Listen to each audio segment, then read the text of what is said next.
So I go straight, and then he lets off a good 5 shots. Did you strike her at any time? No? Watch what he says next. I'm slapping the shit out of her, bro. I'm digging in her eyes like, wake up, wake up. You just witnessed Cordante Walker contradict himself in real time. In this interrogation room, detectives caught every word. Because right now, this 23-year-old just placed himself at the scene of his girlfriend's murder.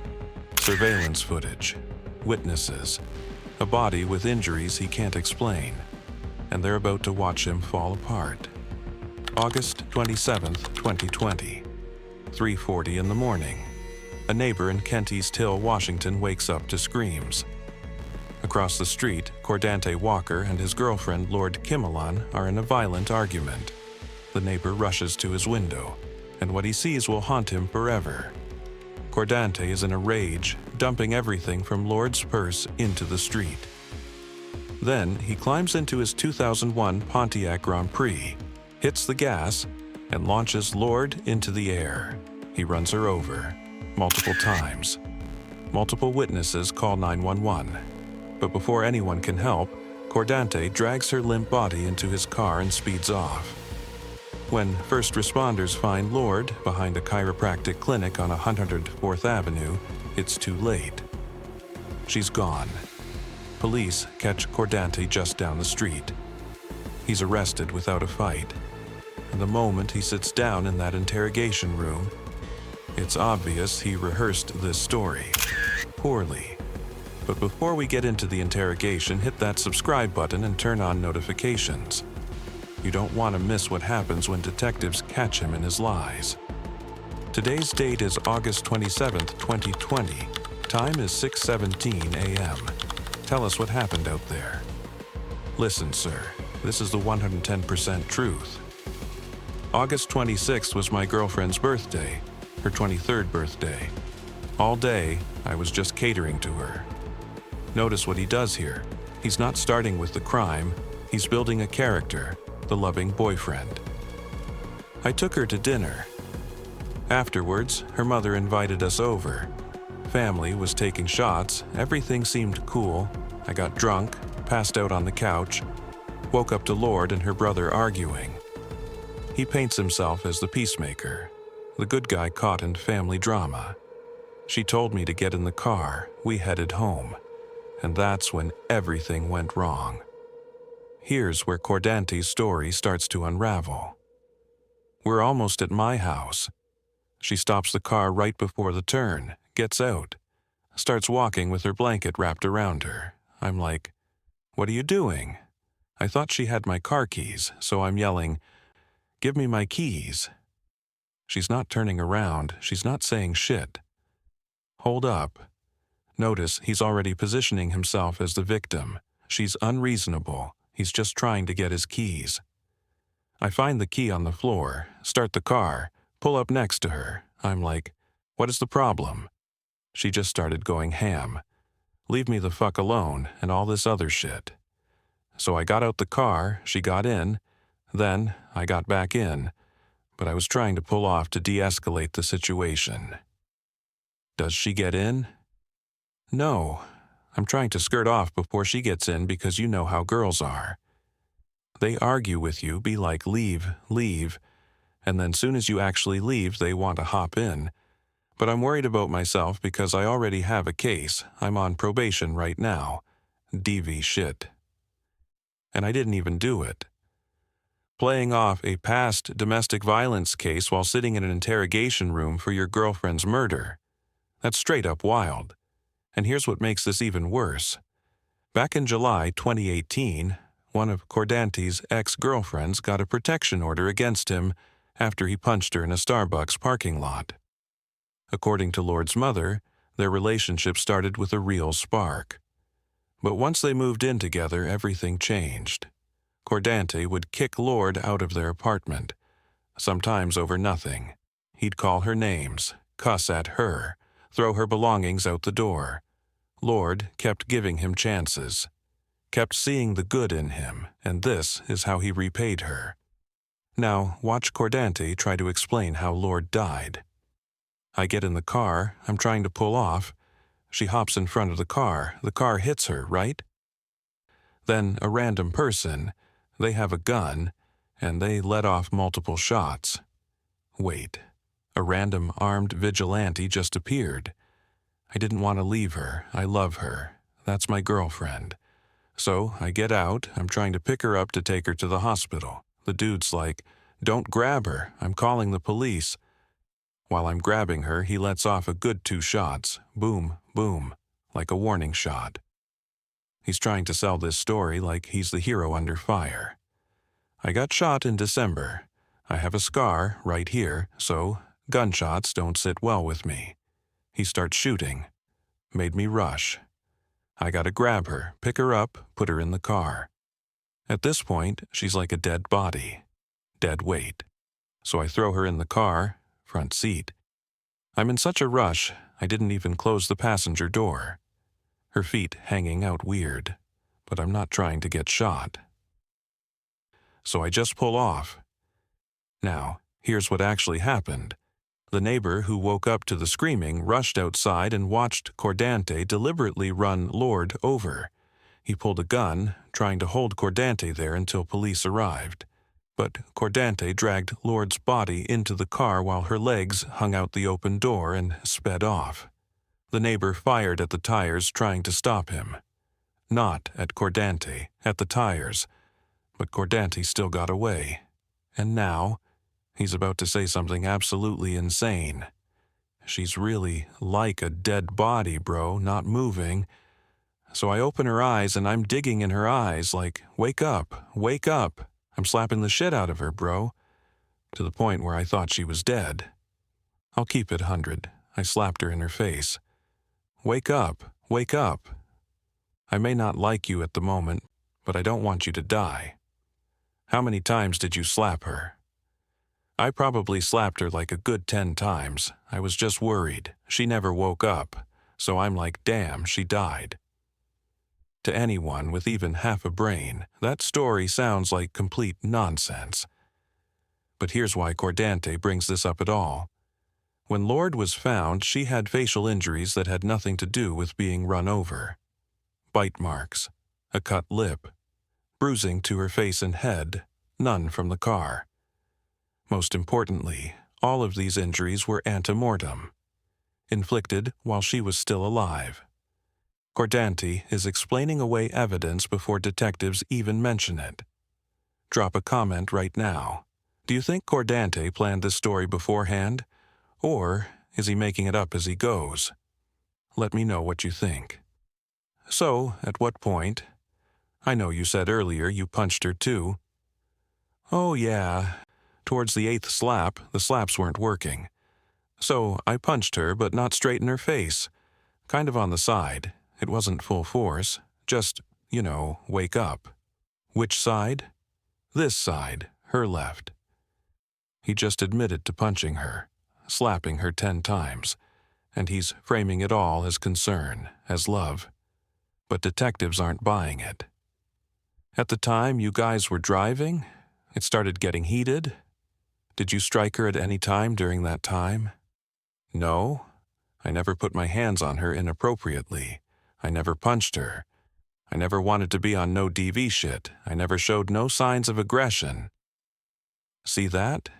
He just contradicted himself. Again.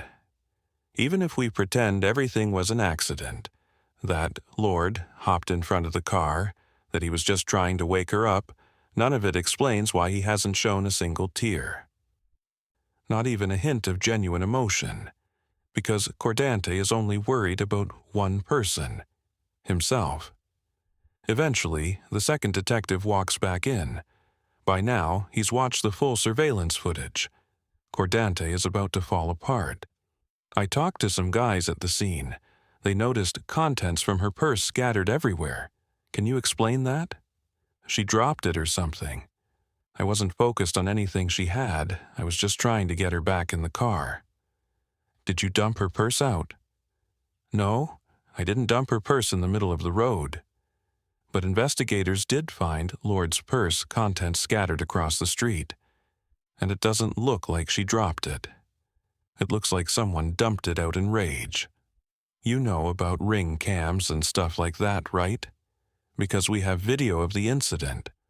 Is it possible you sped through the yard and hit her? No, there's no way. I was already in grass. I know what I did. Someone mentioned what looked like a bite mark on her face. Do you know anything about that?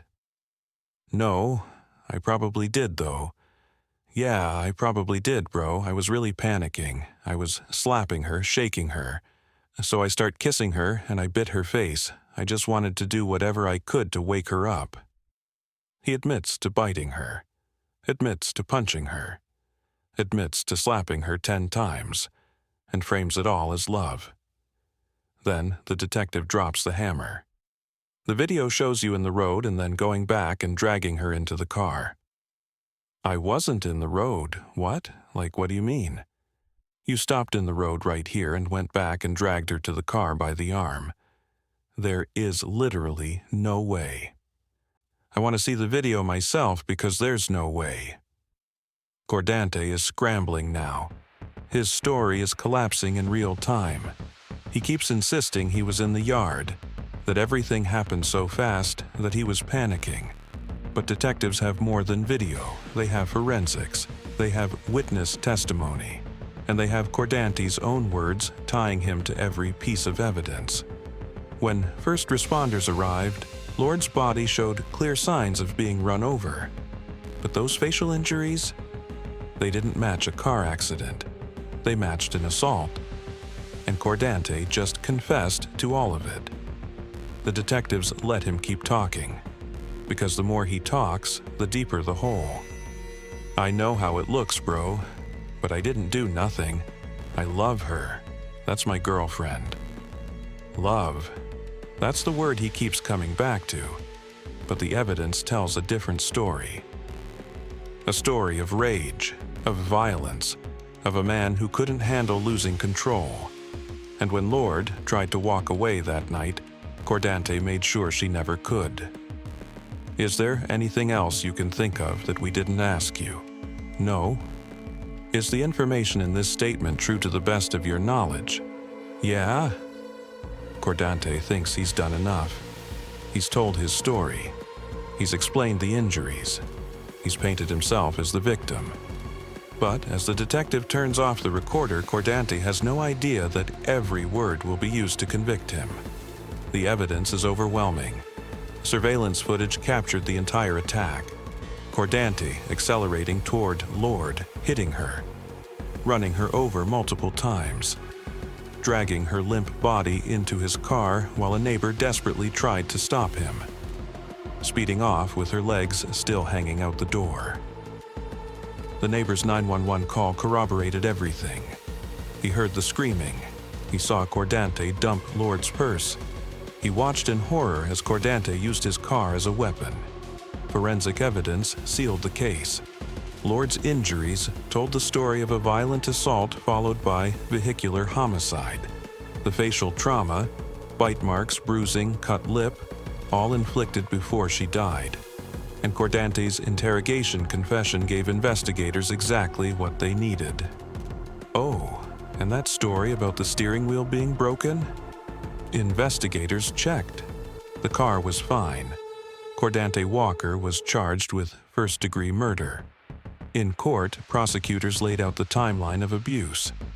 They showed how Cordante had a history of violence against women, how he'd punched an ex in a parking lot, how he'd kicked Lord out repeatedly, verbally abused her, controlled her.